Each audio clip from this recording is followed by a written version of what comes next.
En finance, il y a généralement plusieurs capitaux, il va falloir faire des calculs financiers sur de multiples capitaux. Je vous propose dans cette vidéo qu'on voit comment est-ce qu'on compare les capitaux entre eux. Je vous propose un outil indispensable en mathématiques financières, la ligne de temps, les notions d'actualisation et de capitalisation. En mathématiques, on n'apprend que en faisant des exercices. Je vous propose donc vers la moitié de la vidéo un certain nombre d'exercices corrigés.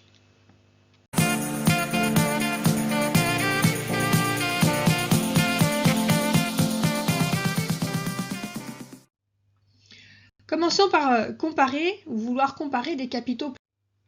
Je vais commencer par une question. Si on vous propose 10 000 € maintenant ou 10 000 € dans 3 ans, qu'est-ce que vous préférez? À partir du moment où vous posez la question, c'est que vous doutez qu'il n'y a pas tout à fait la même chose, c'est pas équivalent d'avoir 10 000 € maintenant ou 10 000 € dans 3 ans. La monnaie, elle a d'une part une valeur absolue et d'une part une valeur relative. La valeur relative, en fait, c'est la valeur qui est inscrite sur la monnaie, c'est ce qu'on appelle la valeur nominale. La valeur absolue, c'est son pouvoir d'achat. Et on se rend compte que 10 000 € aujourd'hui, je vais pouvoir m'acheter une certaine voiture. Et puis dans 5 ans, je ne pourrais peut-être pas m'acheter la même voiture. Si je fais l'exemple avec quelque chose de plus proche de nous, 1 €, j'achète une baguette. Dans 5 ans, j'aurai peut-être une demi-baguette. Et donc en fait, ça veut dire que la monnaie a une valeur qui change. Et 1 000 € aujourd'hui, c'est différent de 1 000 € dans 5 ans. Et donc, lorsqu'on va comparer des sommes qui interviennent à des échéances différentes, eh bien, il va falloir qu'on prenne en considération le fait qu'elles n'ont pas la même valeur absolue. Donc, pour comparer ces capitaux, un certain nombre de notions sont à connaître. On va commencer par une première définition. On va dire que deux capitaux qui sont à des échéances différentes sont équivalents s'ils ont la même valeur actuelle à une date donnée. Donc ça, il faut savoir ce que c'est que des capitaux équivalents. Et de la même façon, on parlera de date d'équivalence. La date d'équivalence de deux capitaux, c'est la date à laquelle deux capitaux auront la même valeur actuelle. Donc une fois que vous aurez bien appris ces notions-là, il faut que vous les intégriez, puisqu'en fait, au fur et à mesure, c'est ce vocabulaire-là qui va être utilisé. On parlera naturellement d'équivalence de capitaux, de date d'équivalence et de valeur actuelle qu'on a déjà vu dans le chapitre sur les intérêts composés. Ces capitaux placés peuvent être placés à des taux différents. Il va être donc nécessaire aussi de comparer les taux. On va avoir deux liens entre les taux. Premièrement, on va parler de taux proportionnels. Alors, qu'est-ce que c'est que des taux proportionnels? C'est des taux qui ont un rapport de proportionnalité qui correspond au rapport de périodicité. C'est-à-dire que je sais que l'année, c'est 12 mois, donc le taux annuel, ce sera 12 fois le taux mensuel. Donc on trouve ça sur les taux aussi semestriels. J'ai 2 taux semestriels ou 12 taux mensuels. Si je passe aux annotations numériques, petit m le taux mensuel, c'est donc 1/12e du taux annuel ou 1/6e du taux semestriel. Et donc ça, c'est ce qu'on appelle donc des taux proportionnels. L'intérêt, c'est qu'ils sont faciles à calculer. On a un autre rapport entre les taux, on appelle les taux équivalents. Les taux équivalents, c'est des taux, encore une fois, soit annuels, soit mensuels, soit équivalents, soit semestriels, de périodicité différente. Et ces taux conduisent lorsque je prends un capital qui est placé à ce taux sur la même durée, donc à une périodicité différente mais sur la même durée totale, la somme doit être équivalente. Donc je dois avoir la même valeur actuelle. Donc si je place par exemple 1 000 € pendant 1 an, c'est-à-dire si c'est comme placer 1 000 € pendant 12 mois, 12 fois, qui va rapporter des intérêts 12 fois. Donc ici, lorsque je place 1 000 € au taux mensuel, je vais avoir une valeur acquise de 1000 fois 1 plus m puissance 12. Si je le place au taux annuel, j'aurai 1000 fois 1 plus a puissance 1. Et au semestriel, j'aurai 2 semestres, donc 1000 fois 1 plus s puissance 2. Donc là, j'ai bien équivalence entre ces différents taux. Maintenant, on cherche non pas des sommes, mais des taux. Donc on va enlever les 1000 €. Et donc je trouve que 1 plus m puissance 12 doit être égal à 1 plus a. On va le faire que entre mensuel et annuel. On finira après avec tout. Que vous compreniez le principe. L'idée, c'est de résoudre et de trouver à quoi est égal à m, comme on a fait pour les taux proportionnels.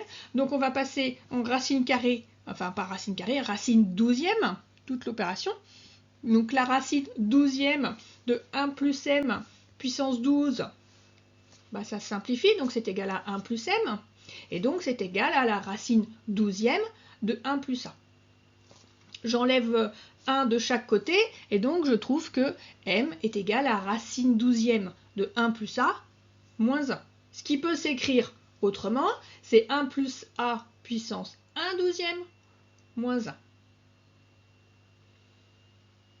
Voilà. Donc ça, ces deux définitions, la notion de taux proportionnel et taux équivalent, sont à connaître pour appliquer dans les différents cas en fonction de l'utilisation et des pratiques courantes en milieu bancaire, en milieu financier. Alors, nous allons voir ensemble là, rapidement un outil qu'il faut que vous appreniez à maîtriser, qu'il faut que vous ayez l'habitude de faire, c'est ce qu'on appelle la droite de temps. Au départ, c'est tout simple, mais c'est vraiment l'outil magique, c'est-à-dire qu'on ne peut pas faire de mathématiques financières sans faire cette droite du temps, du moins c'est très compliqué lorsqu'on a de multiples capitaux. Donc à quoi ça ressemble? Eh bien je fais une droite, j'ai même pas besoin d'ordonner, et donc je représente sur cette droite les périodes. Donc si j'ai un énoncé avec des années, ce sera des années. Si c'est un sujet avec des mois, ce sera des mois. Nous, on va, je vais prendre ici parce que c'est généralement ce qu'on a, des années. Voilà. Et donc, ce qu'on va faire, c'est qu'on va, à chaque date, indiquer quand est-ce que j'ai des flux. Donc, par exemple, si j'ai un flux 1 en période 1, un flux 2 en période 2 et un flux 3 en période 3, je vais indiquer sur cette courbe de temps quand est-ce que j'ai des flux. Je peux avoir différents placements et donc du coup, lorsque j'ai mes différents flux, mes différents placements, je vais avoir le placement 1 par exemple en rouge et puis je vais dire, ben voilà, là j'ai un autre placement qui va être un G, hein. J'ai un placement G1 en 1, pardon, G2 en 3, et puis je vais peut-être avoir un placement G3 ici en 4. Voilà, donc l'idée c'est vraiment de dessiner, ça permet de faire une lecture du sujet, et on va voir après que ça permet de comprendre quand est-ce qu'on se positionne, si on se place en 0, on va pouvoir faire des petites flèches, c'est ce qu'on va voir à la suite. Donc, deux notions fondamentales, toujours sur les comparaisons de capitaux, puisqu'on a dit que ces capitaux, en fonction de la date à laquelle ils apparaissaient, ils n'avaient pas la même valeur. Donc, si on veut les comparer, en fait, il va falloir qu'on détermine une valeur équivalente à une date commune. Pour ça, on va soit avancer, soit reculer dans le temps. Alors, premier cas de figure, c'est ce qu'on appelle la capitalisation. On avance dans le temps. Alors, je vais vous expliquer une ligne de temps. Voici ma ligne de temps. J'ai une somme qui est de K que je place maintenant en 0. Et donc, je place ça pendant N années. Hein, donc ici, ma courbe de temps, ce sont des années. Mon capital K au bout d'un an, il me rapporte des intérêts. Donc, lorsque n est égal à 1, k vaut la valeur du capital que j'ai placé plus les intérêts. C'est donc k plus t fois k, c'est k facteur de 1 plus t. Donc, en fait, au bout d'un an, j'ai k fois 1 plus t. Je suis en intérêt composé, donc ce capital-là, je le laisse. Et donc, si je le laisse et qu'il me rapporte encore des intérêts une période supplémentaire, cette fois-ci, j'aurai k fois 1 plus t fois 1 plus t, donc k fois 1 plus t au carré. Je continue ma courbe de temps. Au bout d'une troisième période, j'aurai k fois 1 plus t puissance 3. Et je fais ça au fur et à mesure. Et donc, au bout de n périodes, le capital que j'ai placé vaut k facteur de 1 plus t puissance n. Donc la capitalisation consiste en fait à déterminer la valeur de mon capital k à la fin de la période. Je détermine en fait Vn, hein, la somme que j'ai placée tout à la fin de la période. Et donc, en quoi consiste la capitalisation? J'avance dans le temps et donc je multiplie par 1 plus t avec t, mon taux de placement. Hein, donc la capitalisation va consister à déterminer cette valeur acquise en période n. Mais j'ai une période du coup qui est postérieure. On avance dans le temps, on multiplie par 1 plus t. Donc ça s'appelle la capitalisation. On va voir donc l'effet inverse qui s'appelle l'actualisation. Cette fois-ci, on va remonter dans le temps. Donc je repars d'une courbe de temps. Voilà. Et donc cette fois-ci, je veux disposer d'une somme S au bout de n années. Et donc la question, c'est généralement combien je dois placer maintenant. Alors avant de placer maintenant en 0, on va faire ça étape par étape. Donc lorsque je suis en n-1, donc je recule d'une période, et bien combien vaut cette somme S? En n-1, cette valeur S, c'est la valeur actuelle, et elle vaut S divisé par 1 plus T. Hein, si on revient sur ce qu'on a fait de la capitalisation, si j'actualise et je capitalise, je reviens sur la même somme. Donc j'actualise, je divise par 1 plus T, je recapitalise, donc je reviens en N, je multiplie par 1 sur T, je dois retomber sur ma somme S. Et donc je fais ça comme on a fait précédemment à chaque étape. Et donc je me retrouve cette fois-ci en 0. Et donc en 0, la valeur actuelle de S, c'est S divisé par 1 plus T puissance N, qu'on peut aussi écrire par S fois 1 plus T puissance moins N. Et donc lorsqu'on actualise, et donc on remonte le temps, et bien en fait on va déterminer la valeur actuelle d'une somme dont on connaît la valeur en fin de période, et donc on va cette fois-ci diviser par 1 plus T, avec toujours T, et T, cette fois-ci, c'est ce qu'on appelle un taux d'actualisation. Donc, lorsqu'on capitalise, on multiplie par 1 plus T. Lorsqu'on actualise et qu'on va en arrière, on divise par 1 plus T. Ça, c'est la base de tout ce qu'on va faire par la suite. C'est très, très important que vous ayez vraiment ça en tête. Lorsque j'avance dans le temps, je multiplie. Lorsque je recule dans le temps, je divise. Voilà, l'essentiel a été dit. Maintenant, ce qui va être important, c'est comment est-ce qu'on analyse les différents cas de figure de calcul financier et puis comment, du coup, on les résout. Donc, je vous propose un certain nombre d'applications à faire ensemble. Alors, on souhaite disposer d'une somme de 10 000 € dans 3 ans. Quelle somme doit-on placer aujourd'hui au taux de 3%? Je vous l'ai dit, la première étape, c'est toujours de faire une courbe de temps. Je fais donc une courbe de temps et je sais que je dois disposer de 10 000 € dans 3 ans et je cherche la valeur aujourd'hui, donc je cherche V0. Et donc V0, j'ai actualisé une fois, deux fois, trois fois, donc j'ai actualisé 3 fois et donc on va trouver que V0 c'est 10 000 divisé par 1,03, le taux puissance 3, c'est-à-dire 9 151,42. Voilà, à vous je vous mets d'autres exercices évidemment. Essayez de faire pause et de faire les exercices avant de voir les corriger. On continue. On complique un peu. Maintenant, on va donc venir vraiment sur les calculs de comparaison de capitaux. On a deux placements. Ces deux placements sont au même taux, au taux de 3%. Premier placement, je place 8 706 € dans 1 an, 5 995 dans 4 ans, 9 900 dans 5 ans. Et deuxième placement, 4 205 dans 2 ans, 12 505 dans 3 ans et 8 500 dans 7 ans. Première étape, j'analyse mon sujet et je fais une courbe du temps. Donc voici ma courbe du temps. Et donc, on va considérer dans un premier temps le placement A. Donc ici, c'est A. Et donc A, on me dit dans un an, 8 706. Dans 4 ans, donc en 4, 5 995. Et dans 5 ans, 9 900. Et puis, deuxième placement, cette fois-ci, je suis sur le placement B. Donc, on a ici le placement B. 4 205 dans 2 ans. Dans 3 ans, 12 505 et dans 7 ans, 8 500.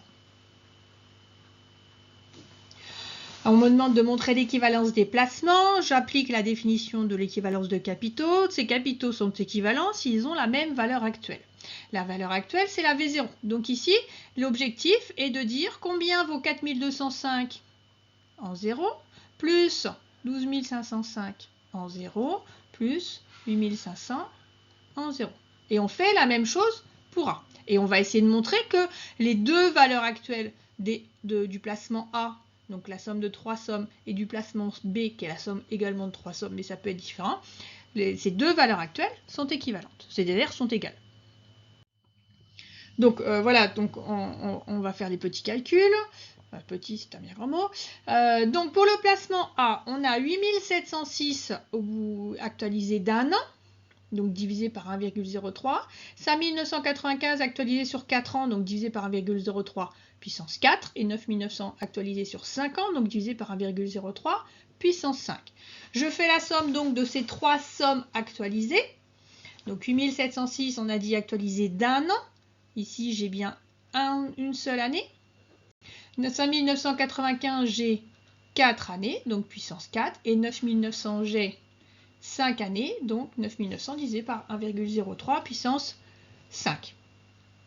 Et donc je prends ma calculatrice et je trouve une somme de 22 318,73 €. On fait la même chose pour le placement B. Donc pour le placement B, j'ai 4205 sur 2 périodes, donc divisé par 1,03 puissance 2.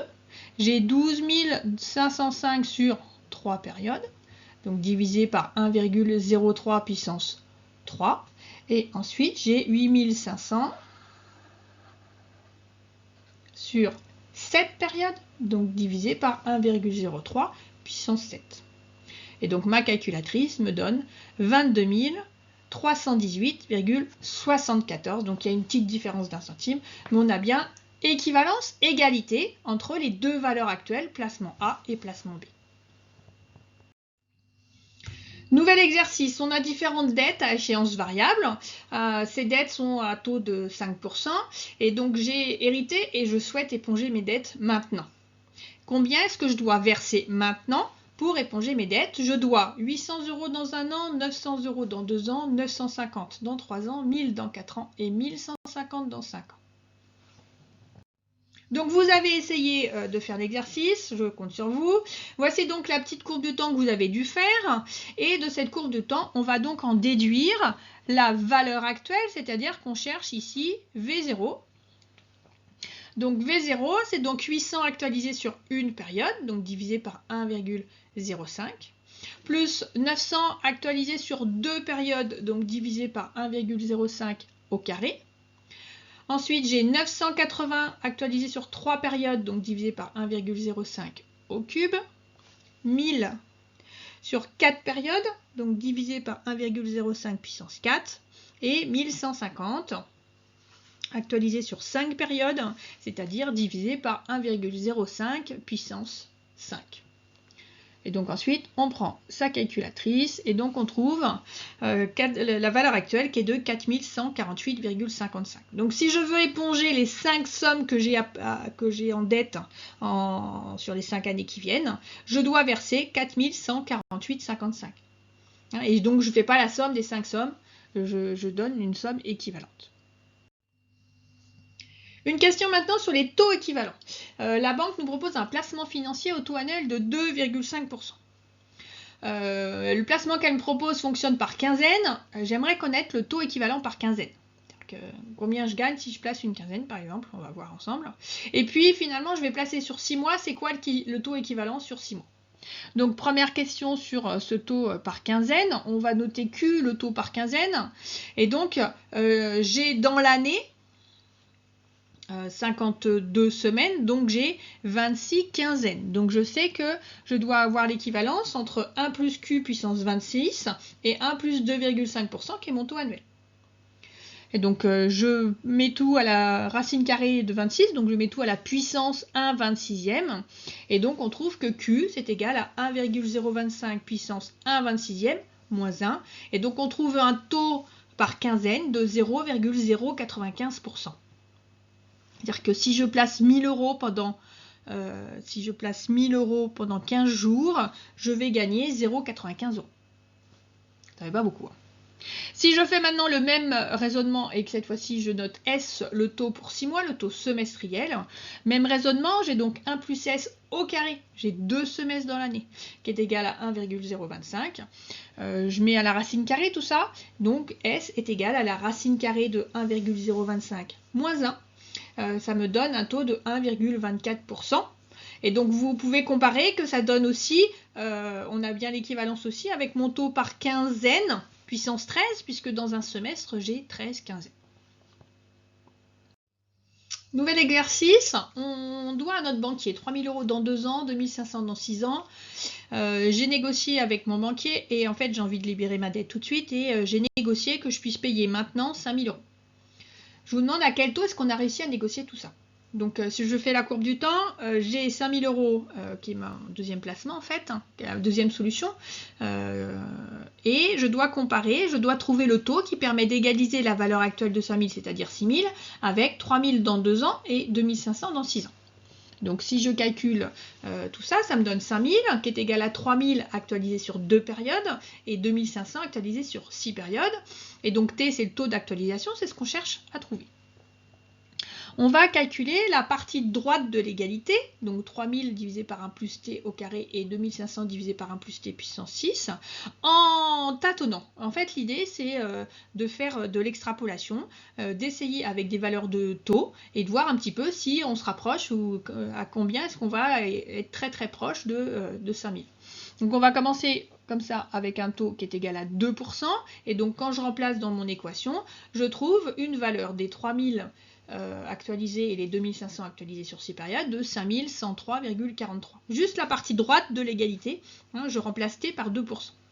On va essayer avec 3%, et donc lorsqu'on essaye avec 3%, on trouve une valeur en 0 de 4921,5. Donc je sais que, comme je cherche 5000, je sais du coup que mon taux, il est bien entre, là je suis bien en dessous de 5000, au-dessus de 5000, donc mon taux, il est compris entre 2 et 3%. Donc ce qu'on a tendance à faire, et puis là c'est un petit peu le cas, j'ai l'impression que c'est à peu près au milieu, donc je vais essayer avec 2,5%. Donc avec 2,5%, je recalcule la valeur et je trouve 5011,19. Donc cette fois-ci, je sais que la solution, elle est entre 2,5% qui est au-dessus de 5000 et 3% qui est en dessous de 5000. Et donc on va continuer comme ça au fur et à mesure, et donc au fur et à mesure on va trouver en fait un taux de 2,56%. Donc on va le trouver comme ça par extrapolation, par tâtonnement au fur et à mesure. Alors avec Excel, en fait, avec les tableurs, on gagnera du temps avec le solver. On verra ça dans une prochaine vidéo. Ensuite, j'ai mon client qui me doit 750 € dans 2 ans, 760 dans 3 ans, 800 € dans 4 ans. Je négocie, je prends un taux de calcul, d'actualisation, etc. de 2,5% et je remplace ces 3 échéances à 2300 €. C'est à peu près la somme que mon client est prêt à payer. Maintenant, la question c'est quand est-ce qu'il va me le payer? Alors, on va faire notre courbe du temps. Voilà, donc on a notre courbe de temps. Sur notre courbe de temps, on va placer l'échéancier initial. Donc on a 750 dans 2 ans, 760 dans 3 ans et 800 dans 4 ans. Et donc mon nouvel échéancier, c'est une seule somme de 2300. La question, c'est où est-ce que je la mets en fait, hein, la question, c'est je la place à quel endroit, c'est 2300. Est-ce que c'est entre 3 et 4 ou exactement dans quelle période? Il faut que j'ai équivalence entre les deux sommes. Pour avoir équivalence entre ces deux sommes, il faut que la valeur actuelle, donc en 0, soit équivalente. Donc il faut que 2300 actualisé sur n périodes soit égal à 750 actualisé en 2 périodes, 760 en 3, plus 800 en 4. Alors on pose mathématiquement, j'ai donc 2300 que j'actualise à 2,5% sur n périodes, qui est égal à la somme des 750 actualisés sur 2 périodes, plus 760 actualisés sur 3 périodes et 800 actualisés sur 4 périodes. N, c'est une durée inconnue, comme le taux de 2,5% c'est un taux annuel, quand on n'a pas d'indication, c'est que c'est annuel, c'est la référence habituelle des taux, et bien en fait, ma durée est forcément en année.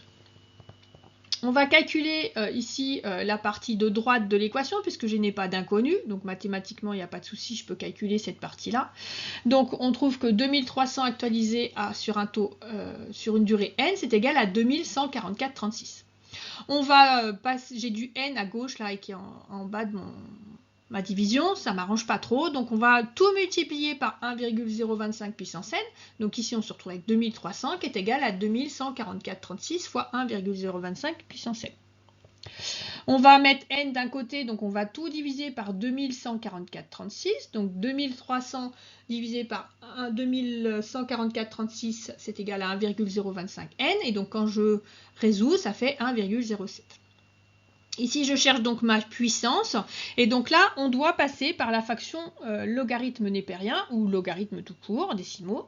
On va mettre ln de chaque côté, et donc je peux dire que ln de 1,025 puissance n, Je sais mathématiquement que c'est égal à n ln de 1,025, c'est égal à ln de 1,07. J'ai n ici, il faut que je le sépare, donc on va tout diviser par ln de 1,025, donc n est égal à ln de 1,07 divisé par ln de 1,025. Avec la calculatrice, je trouve 2,74 ans. Alors si j'essaye d'aller un petit peu plus précisément, en termes de 0,74 années, je trouve que c'est 2 ans et 270 jours environ.